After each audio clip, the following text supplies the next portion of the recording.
Good morning students. आज हम लोग वेक्टर का डिफरेंशिएशन करना सीखेंगे।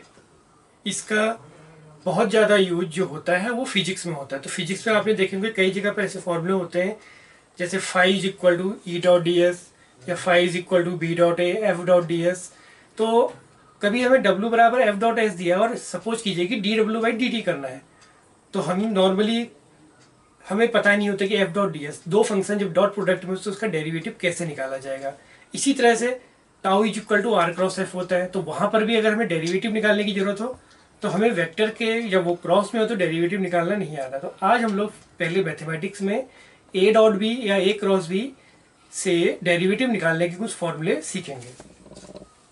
तो लेट पहली बार में हमने ये मान लिया कि दो वेक्टर ए और बी डॉट में है और ये मान लिया y के इक्वल। अब हम इसका डेरिवेटिव निकालेंगे सपोज टाइम के रिस्पेक्ट में, डेल्टा टी के रिस्पेक्ट में।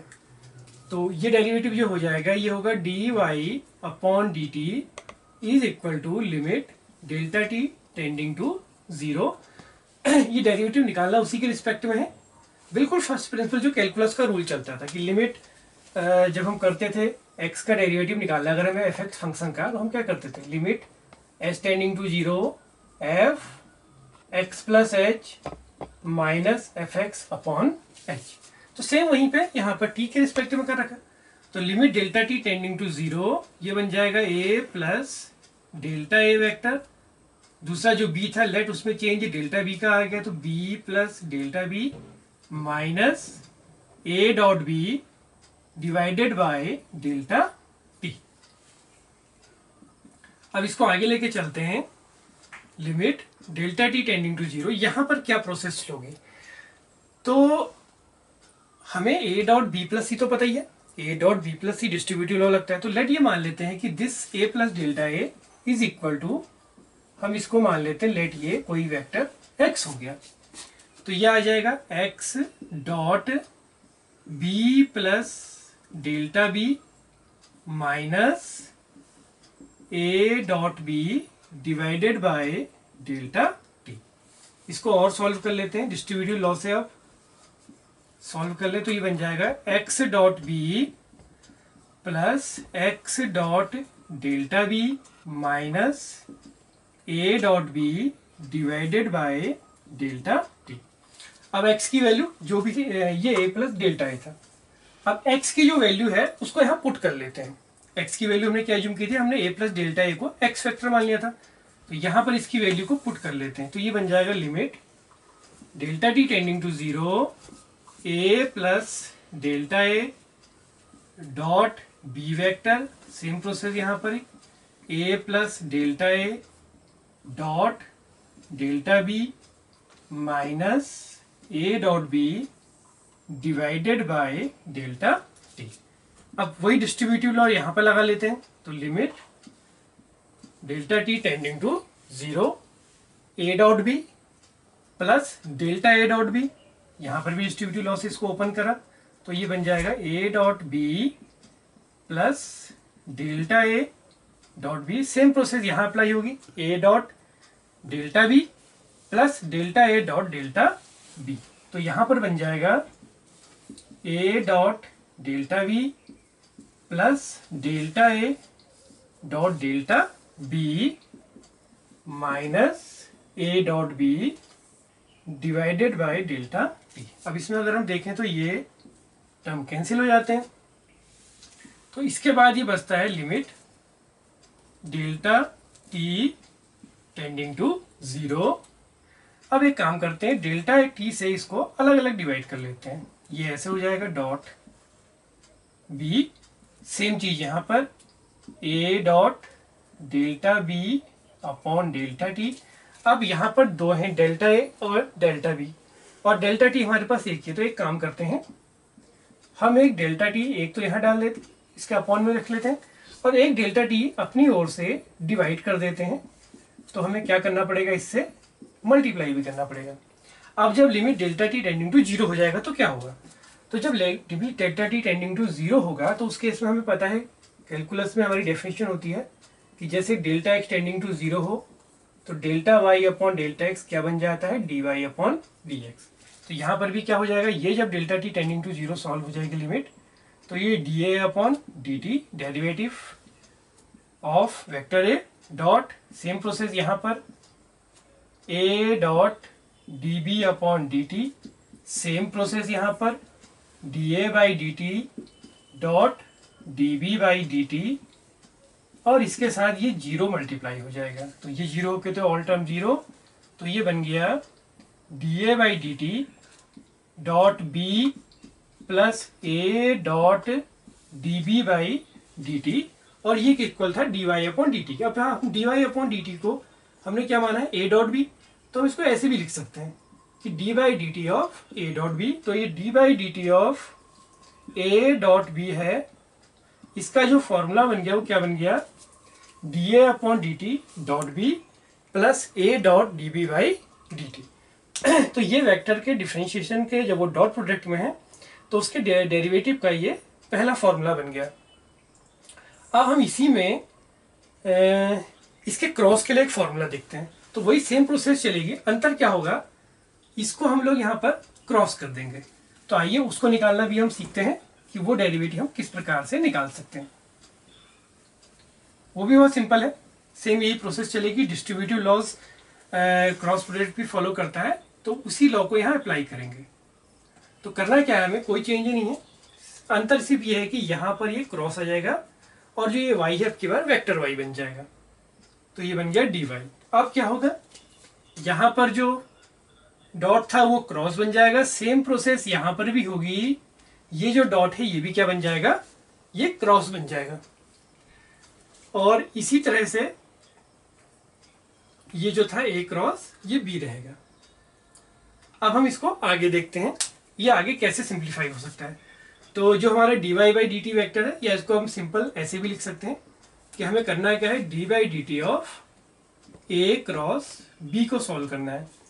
तो सेम वही डिस्ट्रीब्यूटिव लॉ की प्रॉपर्टी चलेगी, हम a प्लस डेल्टा a को x मान लेते हैं, तो ये बन जाएगा limit delta t tending to 0 x cross b plus delta b minus a cross b divided by delta t।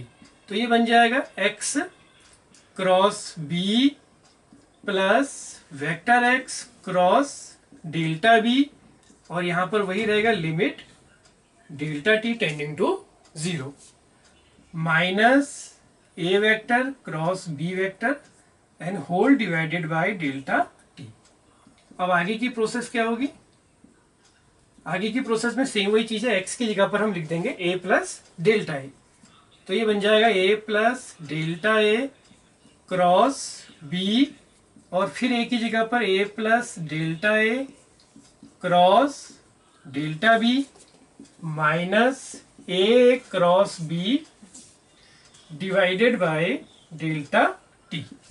तो ये सॉल्व होके क्या बन जाएगा, डिस्ट्रीब्यूटिव लॉ वेक्टर का क्रॉस प्रोडक्ट भी फॉलो करता है, तो वही डिस्ट्रीब्यूटिव लॉ जो लगाएंगे तो a cross b delta a cross b, और यहाँ भी वही रूल लगेगा a क्रॉस डेल्टा b और delta a cross delta b minus a cross b divided by delta t।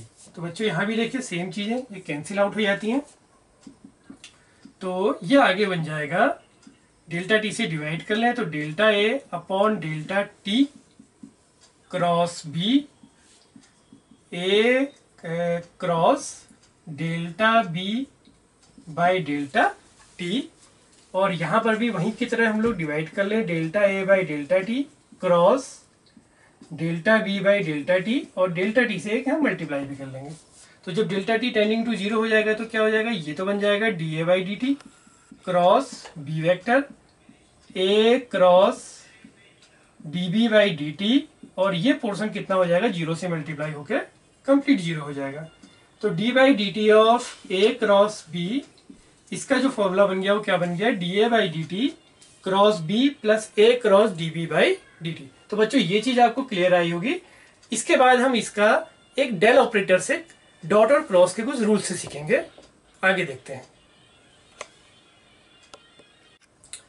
बच्चों अभी हमने डॉट और क्रॉस प्रोडक्ट पढ़े थे, अब हम थोड़ा सा देखते हैं कि इसको हम फिजिक्स में कैसे यूज कर पाएंगे। फिजिक्स में अगर हम सिंपल एक फॉर्मूला अप्लाई करें, हमें पता है कि work is equal to force into force dot D S होता है, एफ डॉट डी एस। तो अगर मुझे सपोज कीजिए कि इसका टी के रिस्पेक्ट में डेरिवेटिव करना पड़ा, तो D W by D T is equal to क्या बनेगा, D by D T of F dot S. तो एफ डॉट क्या बन जाएगा, D S by D T plus D F by D T dot S. ये इस फॉर्मूले की इंपॉर्टेंस है जो हम आज पढ़ रहे थे। बहुधा हम लोग फिजिक्स में क्या कर लेते हैं, फोर्स को कांस्टेंट मान लेते, वेरिएबल नहीं मानते। लेकिन अगर फोर्स भी वेरिएबल हो तब क्या होगा, तब उसका डेरिवेटिव कुछ इस प्रकार से निकलेगा। ये तो हमें जैसे पता ही होता है, डी बाई डी टी हो, D W by D T, इसको क्या कहते हैं हम लोग, इंस्टेंटेनियस पावर कहते हैं। अब इसमें कंडीशन है, अगर आपका फोर्स वेरिएबल ना हो तब उस केस में P power is equal to F dot D S by D T, या इसको हम लोग वहां तो पढ़ते हैं वेलोसिटी एफ डॉट वी। लेकिन अगर फोर्स भी वेरिएबल हो जाए तब उस केस में ये कुछ इस तरह का फॉर्मूला बनेगा, ये पूरा एप्लीकेबल होगा। इसी तरह से हम पढ़ते हैं कि फाई ई डॉट ए करके पढ़ते हैं, इलेक्ट्रिक फ्लक्स। इसका यूज कहां पर होता है, मैक्सवेल की थर्मोडायनेमिकल इक्वेशन में। तो सेम चीज इसका भी अगर हम डेरिवेटिव निकालना सीख जाए, जो हमने आज वेक्टर में पढ़ा है, तो हम इसका यूज फिजिक्स में करेंगे। और हमें जो छोटा फॉर्मूला प्राप्त होता था, आज तक हमें सिर्फ इतना ही पता होता था, लेकिन हमें ये पूरी चीज आज क्लियर हो गई। तो वही चीज हम वहां भी कर सकते हैं। इस तरह से phi is equal to B dot A भी होता है। टाउ आता है एक formula, tau couple, force couple जिसे कहते हैं, आर क्रॉस एफ होता है। हम यहां पर भी इसका डेरिवेटिव निकाल सकते हैं, D by D T of R cross F. इसको जो हमने अभी ए क्रॉस बी का फॉर्मूला पढ़ा था, R cross D F by D T plus D F by D T cross R. तो इससे हम लोग क्या कर सकते हैं, हमारी फिजिक्स के फॉर्मूलों को हम जनरलाइज कर सकते हैं, यानी कि एक जनरल फॉर्मूला बना सकते हैं। हम सिर्फ इतना छोटा फॉर्मूला ना पढ़ के हम पूरे फॉर्मूले का यूज करना सीख सकते हैं। अभी इन्हीं फिजिक्स के फॉर्मूलों को हम लोग एक नया ऑपरेटर पढ़ेंगे जिसे हम डेल ऑपरेटर कहते हैं। उससे हम इसको और जनरलाइज करना सीख जाएंगे। एक्चुअली वो डेल ऑपरेटर कुछ नहीं होता है, वो क्या होता है, उसको हम लोग डेल ऑपरेटर या नेबुला भी कहते हैं। वो कुछ इस प्रकार का होता है, ये होता है I del by del X J del by del Y K cap del by del Z. अब मान लीजिए कि इस डेल ऑपरेटर का हमने, हमारे पास कोई एक वेक्टर है ए वेक्टर आपका फोर्स भी हो सकता है, वेलोसिटी भी हो सकता है, कुछ भी हो सकता है। इसके साथ अगर हमें इसको सॉल्व करना है तो ए एक्स आई कैप मान लिया, ए Y J cap, A Z K cap. 2D होगा तो 2D में आप सिर्फ y तक ही ले लीजिएगा, 3D है तो डेल जेड तक पूरा लेना पड़ेगा। अब हम इसका डेल डॉट ए कर लें। डेल डॉट ए इसको कहते हैं डाइवर्जेंस।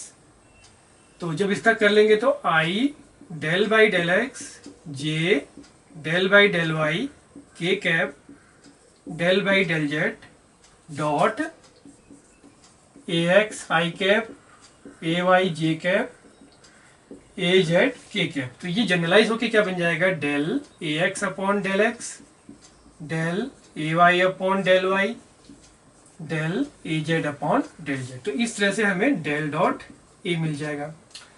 इसको कहते हैं नॉर्मली डाइवर्जेंस भी कहा जाता है। जो हमारा फ्लक्स है वो एक तरह का डाइवर्जेंस है। इसी तरह से इस डेल को अगर मैं सिंपल किसी स्केलर से मल्टीप्लाई कर दूं, जैसे मान लिया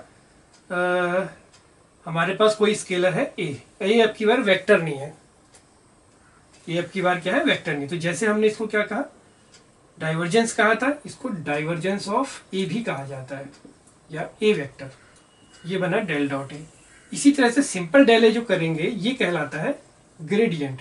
ये एक तरह से आपका जिसको हम कहते हैं कंपोनेंट जिसे कह देते हैं वो होता है। तो इसमें क्या होगा, I cap del by del X J cap del by del Z K cap del by del Z और वेक्टर है। तो ये कुछ नहीं, आई ऐसी रहेगा, del A upon del X J cap del A upon del Y K cap del A upon del Z. इसको कह देते हैं, इसका ऑपरेटर का यूज कर सकते हैं। इसी तरह से खासकर ये ऑपरेटर कहाँ यूज हो सकता है, जैसे एरिया को हम लोग वेक्टर एरिया बनाते हैं। अक्सर क्या होता है कि एरिया को हम लोग जब हम ये पढ़ते हैं गॉस थ्योरम तो ई डॉट डी एस कहते हैं। तो ई डॉट डी एस में हमने क्या करें, एरिया को एक वेक्टर एरिया बनाया। तो 3D बनाना होगा तो हम इसको यूज कर सकते हैं। उस केस में क्या हो जाएगा, ई की जगह पर आएगा ई x I cap E Y J cap E Z K cap dot D S. तो ये तो हो गया, फ्लक्स निकल गया, ये डॉट प्रोडक्ट हो गया। अब डीएस को एरिया वेक्टर बनाना है तो डीएस क्या बन जाएगा, I cap DS upon D X, J cap DS upon D Y, K cap DS upon D Z. ये बन गया वेक्टर का एरिया वेक्टर। तो ये एक तरह का ग्रेडियंट हो गया। अब इसी में तीसरी चीज और आती है, इसका क्रॉस करना। जब हो तो क्रॉस करना कहाँ पर यूज हो सकता है, जैसे हमारे पास जितने भी फिजिक्स के फॉर्मूले क्रॉस प्रोडक्ट के आते हैं वहां पर हम इसको अप्लाई करना सीख सकते हैं। वो फॉर्मूले कैसे हैं, जैसे आर क्रॉस एफ है, तो उसको हम लोग कहते हैं जब डेल ऑपरेटर के साथ हम किसी वेक्टर को क्रॉस करेंगे, डेल क्रॉस, जैसे मान लिया एफ ही कोई वेक्टर है, तो इसको कहा जाता है कर्ल ऑफ वेक्टर। कर्ल का अर्थ एक्चुअली में रोटेशन। तो उस केस में I del by del X J cap del by del Y K cap del by del Z cross F X I cap F Y J cap F Z K cap. तो cross करने के लिए आपको पता है determinant बना लेते हैं, I J K del by del X del by del Y del by del Z और F X F Y F Z. इसका आप क्रॉस कर लीजिए, डिटरमिनेंट को सॉल्व कर लीजिए तो आपको डेल क्रॉस एफ निकल जाएगा। तो बच्चों उम्मीद करता हूँ कि आपको वेक्टर का डिफरेंशिएशन और जो पूरी प्रोसेस थी वो समझ में आई होगी। और अब फिजिक्स में आप इसको अप्लाई कीजिएगा। जो फॉर्मूले आप जनरलाइज नहीं करते उनको आप जनरलाइज करना सीखेगा। और इसके बाद हम नेक्स्ट वीडियोस में वेक्टर के स्केलर ट्रिपल प्रोडक्ट और वेक्टर ट्रिपल प्रोडक्ट, दो चीज़ों को निकालना, उसके कंसेप्ट को सीखेंगे। बेसिकली वो ट्रिपल प्रोडक्ट की ज्योमेट्रिकल मीनिंग एक्चुअली होती क्या है। Thank you.